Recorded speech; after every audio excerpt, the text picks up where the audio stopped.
So, good morning, students, to the class of accounts.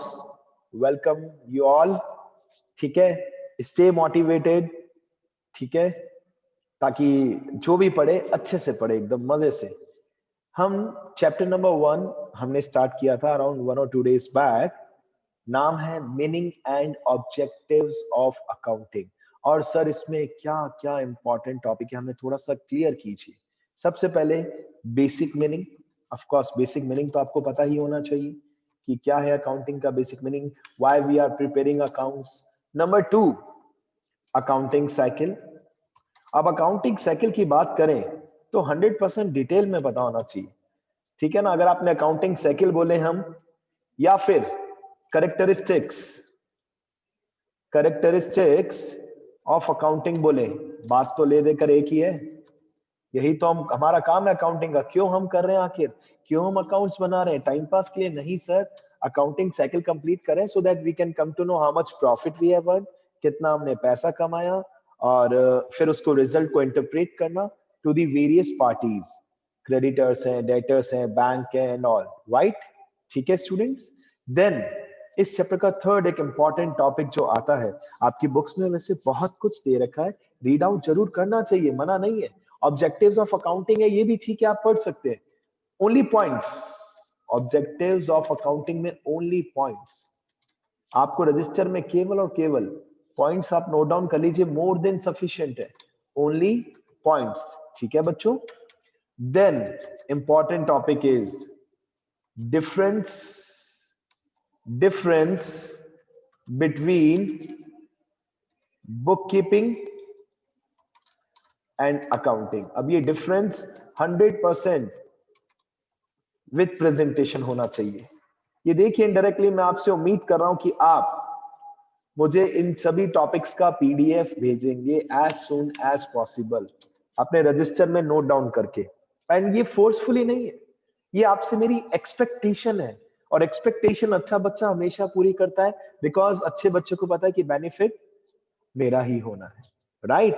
और जो बच्चा समझता है फोर्सफुली, वो फिर कुछ भी नहीं करेगा. ठीक है ना. लिख रहा हूं, within 2 minutes topics complete हो जाएंगे. Then we will proceed for the remaining topics. Bookkeeping and accounting में डिफरेंस गलती से भी मत छोड़ना लाइफ में कभी भी. ठीक है.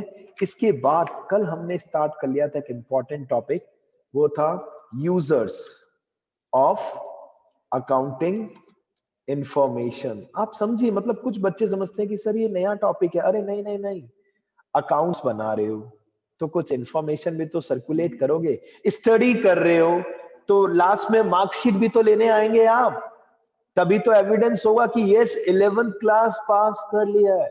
इंफॉर्मेशन चाहिए होगी ना आपको या आपके पेरेंट्स को कि हमारे बच्चे ने अकाउंट्स में कितने मार्क्स स्कोर किए, इकोनॉमिक्स में कितने स्कोर किए, बिजनेस स्टडीज में कितने किए, मैथ्स में कितने किए, whatever the subject you are opting for. Right. तो आखिर हम भी अकाउंट्स टाइम पास के लिए तो नहीं बना रहे ना बच्चों. कहीं ना कहीं इंफॉर्मेशन गैदर कर रहे कि पूरे ईयर में परचेज कितना किया, सेल्स कितना किया, टर्नओवर क्या रहा, प्रॉफिट कितने रहे, एक्सपेंसेस कितने हुए, ओवरऑल एनालिसिस किया, असेट कितनी है, लायबिलिटीज कितनी. सोचिए सोचिए सोचिए, इस सब को हम क्या बोलते हैं? Users of accounting information. Got it. ठीक है. अब इसमें हमने आपको डिटेल में बताया था कि users can be categorized into 2 parts, internal and external. कल हमने इसके ऊपर काफी डिस्कशन भी किया था students. This is very very important. कितने स्टार लगाऊंगा उतने कम है. डिटेल आपको इसके अंदर डिटेल प्रेजेंटेशन देना है. सबका नहीं कह रहा, देखो कई टॉपिक से आप खुद कहेंगे कि सर ने हमें बोला ही नहीं करने को, बिल्कुल, लेकिन इसका detail presentation it should be there in your register. Clear है? ठीक है बेटा. Next next next 6th topic जो इस चैप्टर का इंपॉर्टेंस रखता है, दैट इज इसके बाद मैंने आपको ये जरूर कहा था कि लिमिटेशंस की केवल पॉइंट्स, एडवांटेजेस भी हैं, लिमिटेशंस भी हैं. ठीक है. अगर इनके पॉइंट्स लिख लेते हैं, advantages oblique limitations of accounting information, only points. क्योंकि ओनली पॉइंट्स में एक पॉइंट बहुत अच्छा है, दैट इज विंडो ड्रेसिंग, जो कल मैंने आपके साथ डिस्कस किया था. तो अगर आपने ओनली पॉइंट्स लिख लिए तो भी काम चल जाएगा, ठीक है। और एक लास्ट जो मोस्ट इंपॉर्टेंट टॉपिक है जो मुझे अभी के अभी आपके साथ डिस्कशन करना है, that is qualitative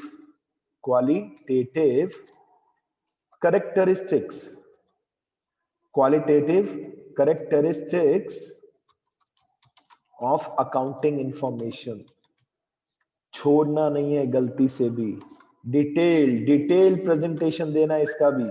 is it okay? Detail presentation. Sir क्यों, क्या है इस टॉपिक में? एक बात बताइए। इसके बाद वैसे एक और छोटा सा है टॉपिक, वो है टाइप्स ऑब्लिक सब fields of accounting. Only points.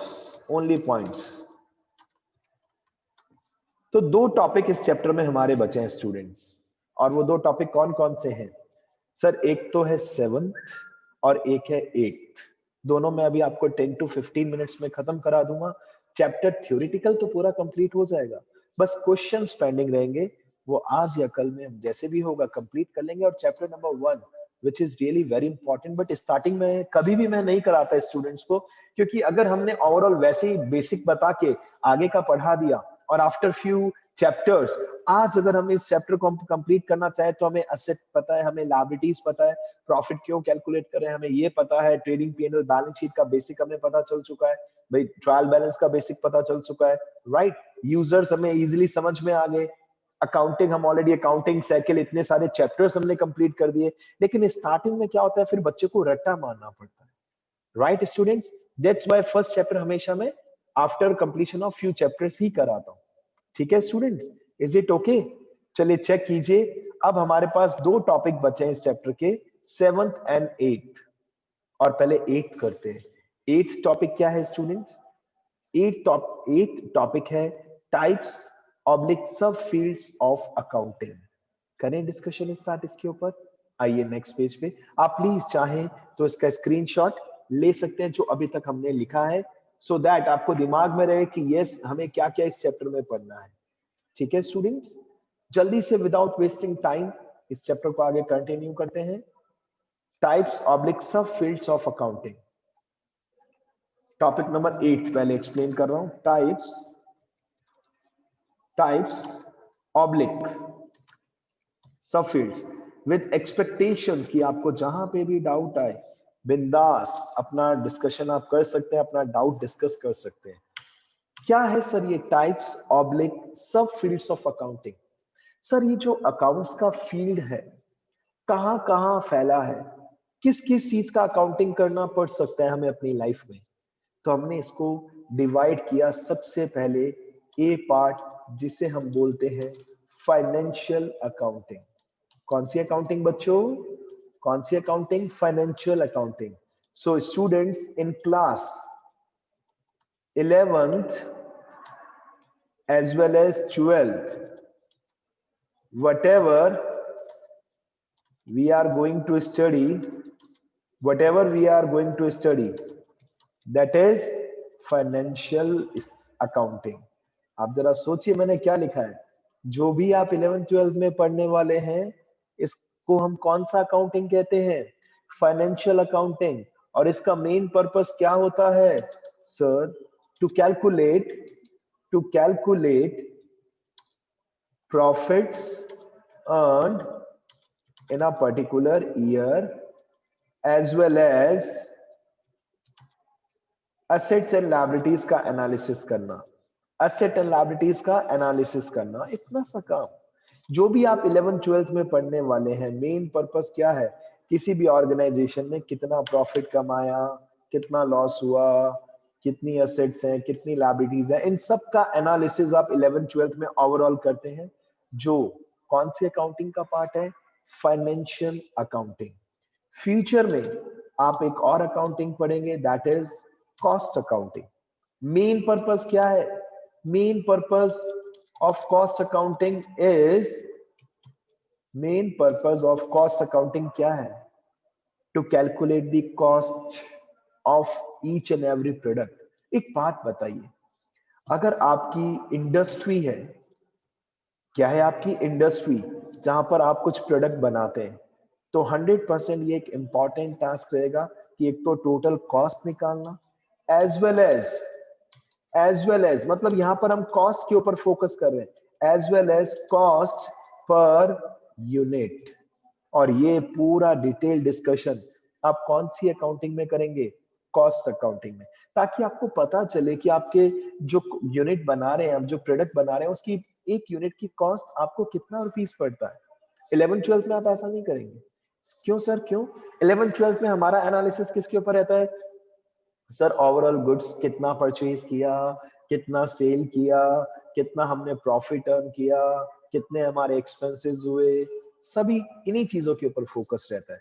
But future में जब आप कॉस्ट अकाउंटिंग पढ़ेंगे, यहाँ पर मेन कंसेप्ट क्या है, मेन फोकस किसके ऊपर रहता है? To calculate total cost.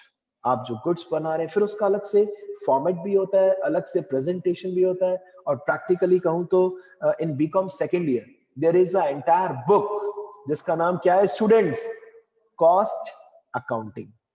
पूरा कैलकुलेशन कॉस्ट के ऊपर आप चेक कर सकते हैं इंटरनेट पे। अगर आपका कोई कजन, रिलेटिव या फ्रेंड बीकॉम सेकेंड ईयर में है या सीए का सेकेंड मॉड्यूल में है, आईपीसीसी कर रहा है, तो वहां पर उससे कॉस्ट अकाउंटिंग मिलता है।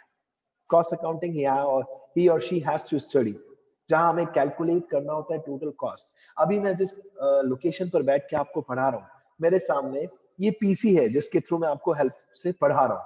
तो जो कंपनी, ये एसर का पीसी मुझे दिख रहा है, जो कंपनी एसर का पीसी बनाती है, एसर कंपनी, क्या इनके माइंड में ये नहीं रहेगा कि टोटल हमने कितने पीसी बनाए 1 ईयर में, उसका टोटल कॉस्ट कितना आया, और एक यूनिट बनाने का कॉस्ट कितना आया? इससे कितना बेनिफिट होगा, उन्हें पता चलेगा कि यस, हमें इतना कॉस्ट लग रहा है पर यूनिट, तो इस हिसाब से हम सेलिंग प्राइस डिसाइड करेंगे। तो हर एक का अलग अलग एस्पेक्ट्स, हम बात करें अकाउंटिंग का क्षेत्र, फील्ड कहां कहां तक वाइडर सेक्शन में फैला है, जिसमें ए पार्ट था फाइनेंशियल अकाउंटिंग, बी पार्ट था कॉस्ट अकाउंटिंग, सी पार्ट आ रहा है स्टूडेंट्स मैनेजमेंट अकाउंटिंग। मतलब देखिए हर एक के अंदर अलग अलग हिसाब किताब है, ठीक है ना? लगता है ऐसा कई बार कि एक जैसे, बट नहीं, ऐसा नहीं है। मैनेजमेंट अकाउंटिंग का मेन पर्पस क्या है? मैनेजमेंट से रिलेटेड अकाउंटिंग करना। अब बच्चा कहता है सर मैनेजमेंट से रिलेटेड क्या अकाउंटिंग करेंगे भाई, इसमें क्या पर्पस है सर, इसका क्या लॉजिक है सर? कि भाई मैनेजमेंट के अंदर इंटरनल इंटरनल सब वर्क कैसा चल रहा है, इंटरनल कई सारी चीजें हैं, ठीक है ना? मैनेजमेंट को असिस्ट करना अलग अलग, इसके लिए हम अलग अलग टेक्निक्स यूज करते हैं। Several techniques are being used several techniques are being used to assess the internal management। और उसके लिए मतलब काम कैसा चल रहा है, सब अच्छे से चल रहा है या कुछ प्रॉब्लम आ रही है, उसके लिए हम अलग अलग ratio analysis as well as cash flow statement. अब काम किसका हम चेक कर रहे हैं, थोड़ा समझना दिमाग से, एम्प्लॉयज को चेक नहीं कर रहे, ऐसा मत समझना। मैनेजमेंट अकाउंटिंग मतलब इंटरनल फर्म के, ऑर्गेनाइजेशन के इंटरनल पार्ट्स, जो असेट्स हैं, लायबिलिटीज हैं, कैश है, बैंक बैलेंस है, इन सब का चेकआउट करना कि क्या ये प्रॉपर्ली सब कुछ ओके चल रहा है, क्या सब कुछ ओके चल रहा है या नहीं चल रहा। एक एग्जांपल दूं, एक एग्जांपल देता हूं मैं आपको, ठीक है? आवाज आ रही? Please raise your hand, please raise your hand if I am audible properly to all of you. Yes, raise your hand for the confirmation. चलिए, थैंक यू। अब देखिए रेशियो एनालिसिस, मैंने एक वर्ड लिखा, आपको समझ में नहीं आया, ये एक पूरा चैप्टर है, और to be very honest chapter 12th का ही है, आगे का नहीं है। बट पढ़ना मेन आगे एमबीए टाइप के लेवल में होता है इसको, ठीक है? रेशियो एनालिसिस के अंदर हम एक ऑर्गेनाइजेशन के इंटरनल पार्ट को लेकर बहुत सारे रेशियोज चेक करते हैं। उसमें एक रेशियो का एग्जांपल मैं आपको देता हूं, और वो रेशियो है करंट रेशियो। अब इसका प्रॉफिट या लॉस से कोई लेना देना नहीं है, ठीक है? इस चैप्टर के अंदर, रेशियो एनालिसिस चैप्टर के अंदर, you will find around 15 to 16 formulas, जिसमें एक फॉर्मूला क्या है? Current ratio. सर क्या है ये करंट रेशियो?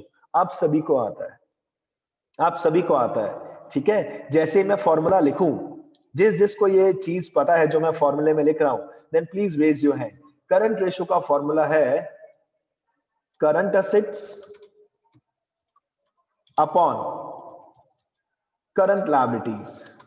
अब आप में से कितने बच्चों ने ये दोनों नाम सुन रखे हैं? Please raise your hand. Current assets upon current liabilities, current assets upon current liabilities.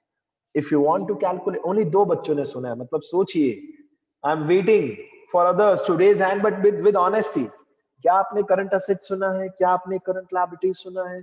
Sir ये क्या किया आपने? सर ये चीज रेशो, सर ये सर करंट असेट हमें पता है, करंट लायबिलिटीज हमें पता है, but what is the concept of this current ratio? To check out कि क्या करंट असेट और करंट लायबिलिटीज का रेशो बराबर है या नहीं है। और इसका आइडियल रेशो भी हमने डिसाइड किया कि इसका आइडियल रेशो होना चाहिए 2:1। मतलब the ideal current ratio should be 2:1। It means अगर हमारी current liabilities, it means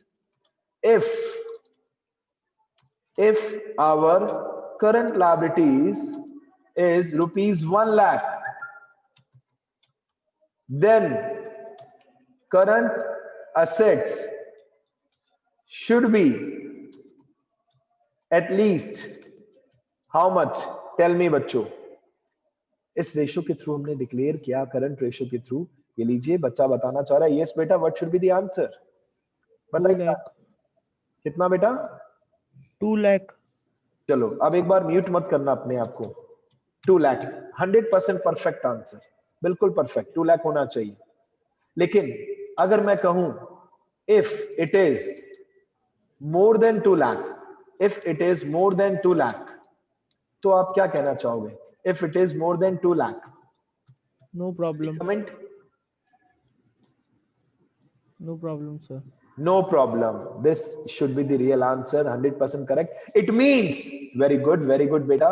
It means हम आपसे expect कर रहे हैं, हम आपको बता रहे हैं कि अगर हमें organization का management check करना है, काम सब सही चल रहा है कि नहीं चल रहा। यहाँ पर profit से related हम बात नहीं कर रहे, internal check out कर रहे हैं system को कि क्या हमारी current asset, current liabilities बराबर है। ऐसा तो नहीं कि करंट असेट 1 लाख है और करंट लायबिलिटी भी 1 लाख है। अगर ऐसा होगा तो प्रॉब्लम है, बताओ कैसे? क्योंकि सर करंट लायबिलिटीज का पेमेंट करंट असेट में से तो करेंगे। Current liabilities means what? Creditors, bills payable, outstanding expenses. Sir इनका पेमेंट हम कहां से करेंगे? करंट असेट यानी कि कैशियर बैंक में से करेंगे। तो we should have sufficient funds.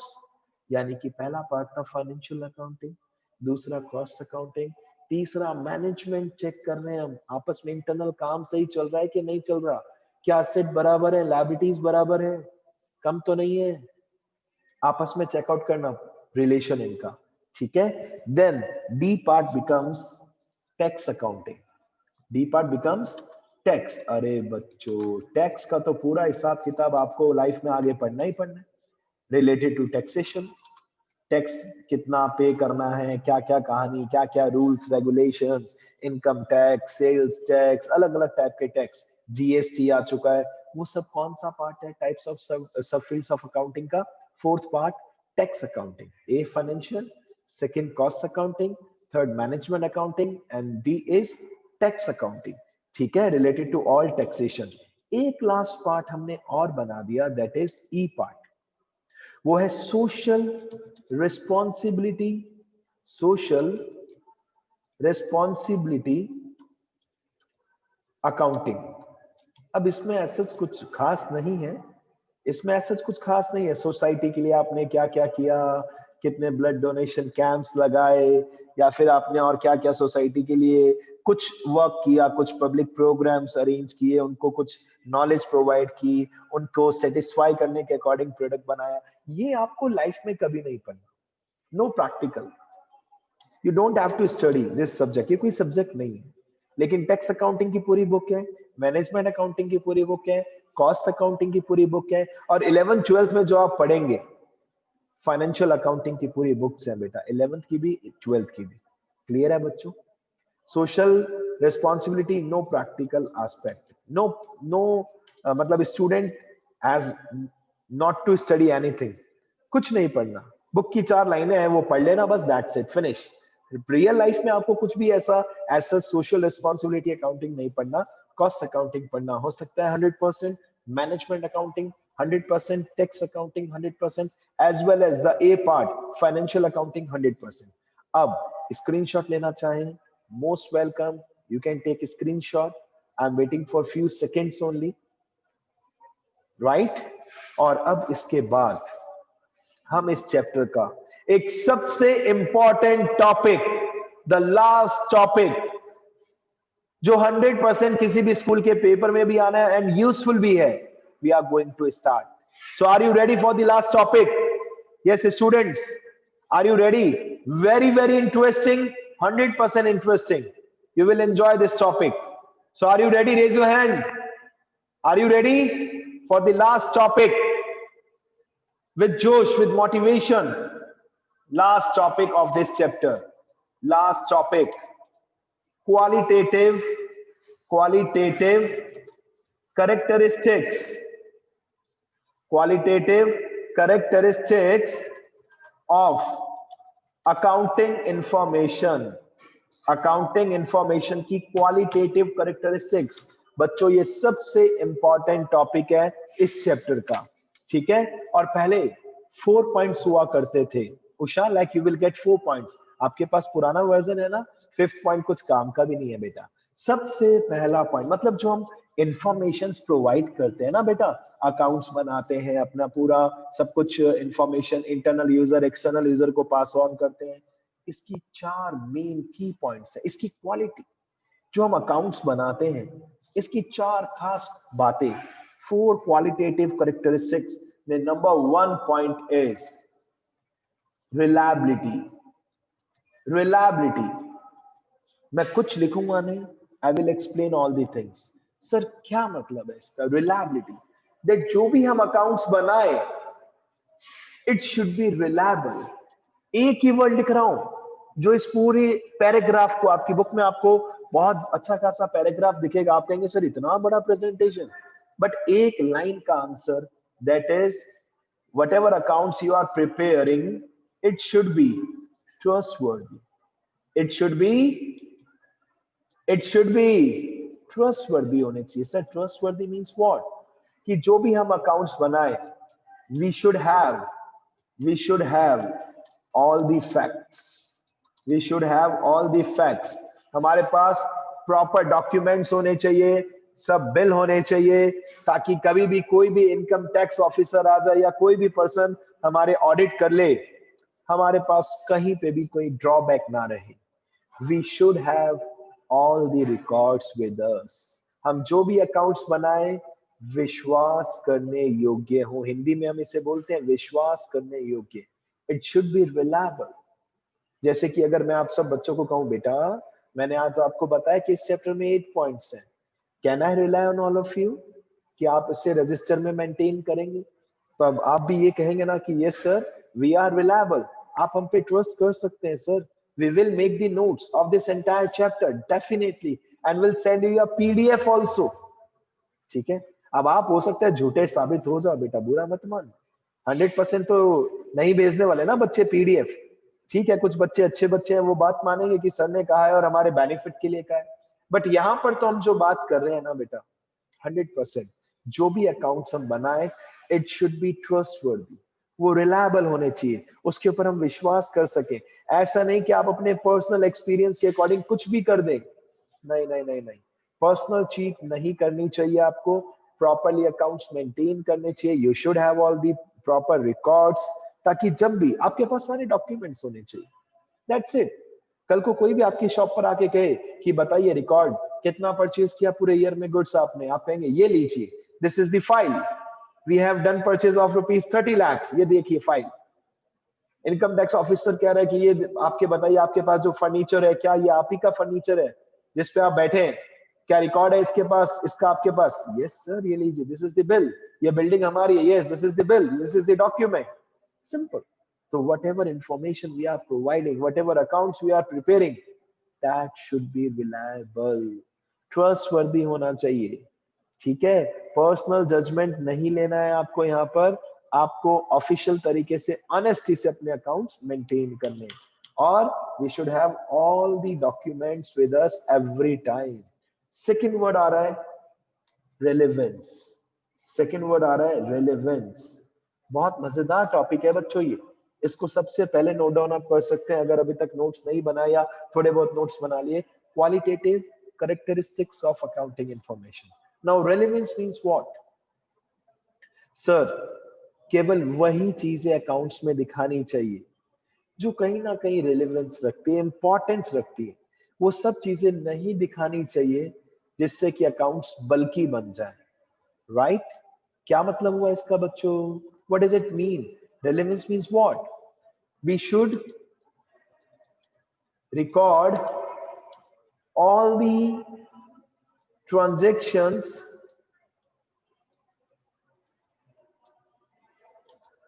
as well as things which are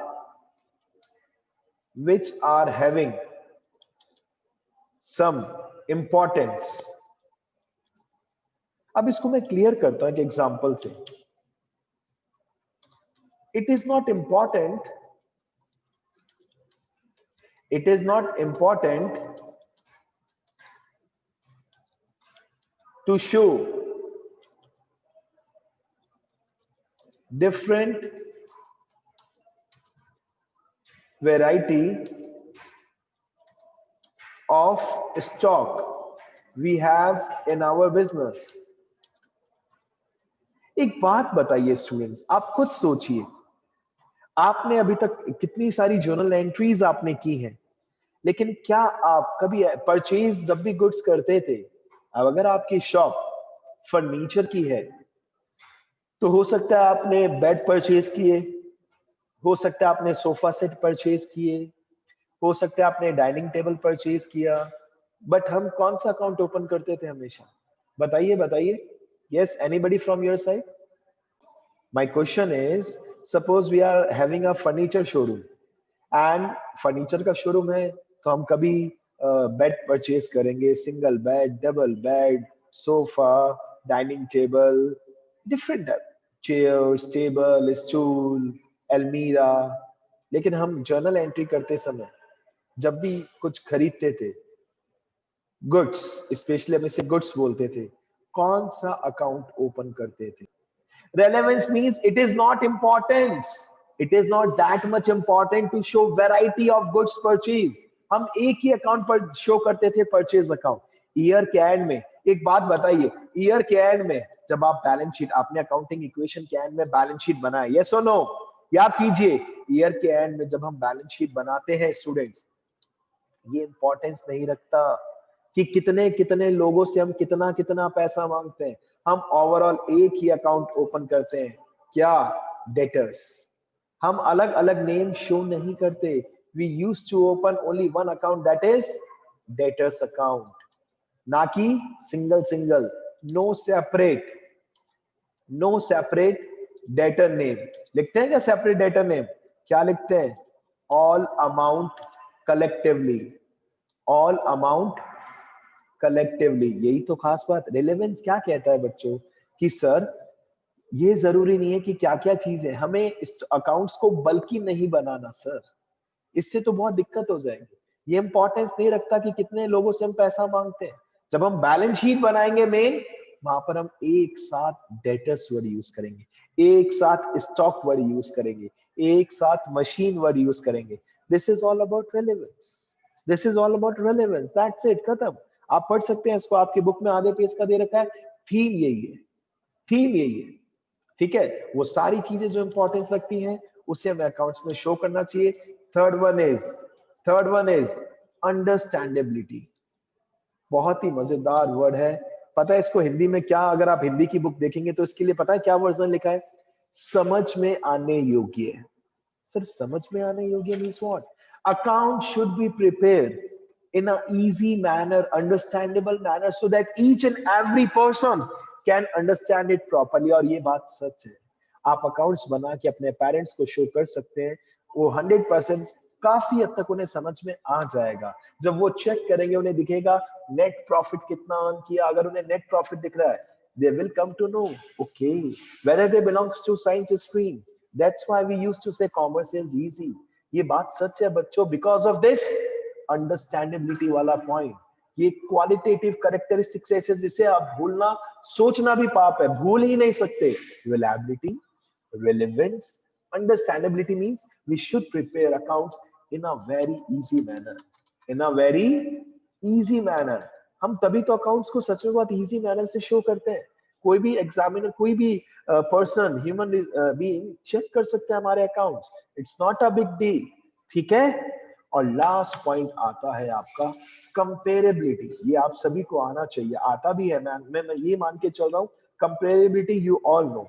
is comparability means what? That accounts should be prepared. Accounts should be prepared.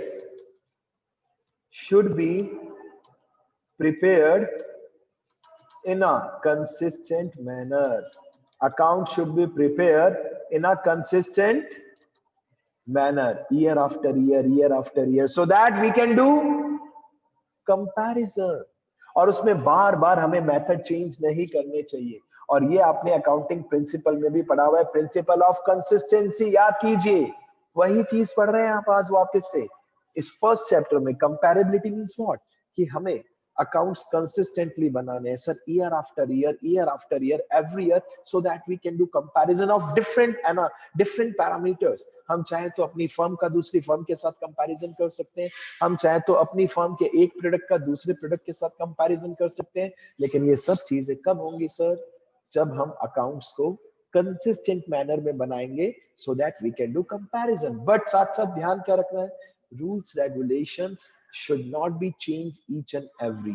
As well as if I talk about understandability again, हमें सारी चीजें easy manner में बनानी है. Journal topic सब कुछ easily explain, अच्छे manner में explain करना है. कहीं पे भी लगता है तो इसलिए हम working note बना देते हैं, ताकि each and every human being should understand the concept of accounts easily. और एक लास्ट पॉइंट और इन्होंने ऐड कर दिया 1 या 2 साल पहले, that is faithful presentation. अब इसमें कोई टेंशन नहीं है बेटा, कि जो हम प्रेजेंटेशन दे रहे हैं वो फेथफुल होना चाहिए. ठीक है जी. अगेन वो ट्रस्टवर्दी से रिलेटेड बात आ गई है, रिलायबिलिटी वाली. अब फेथफुल प्रेजेंटेशन में आप कह सकते हैं कि ठीक है, आपको ऑनेस्टी से अपने प्रॉफिट बताने हैं, फाइनेंशियल पोजीशन को अच्छे से यूज कर शो करना है, कितना पैसा आपने कमाया, कर देंगे sir, not a big deal. लेकिन देखिए, रियल लाइफ में बहुत कम ऑर्गेनाइजेशन है जो इन सभी क्वालिटेटिव कैरेक्टरिस्टिक्स को यूज करती है.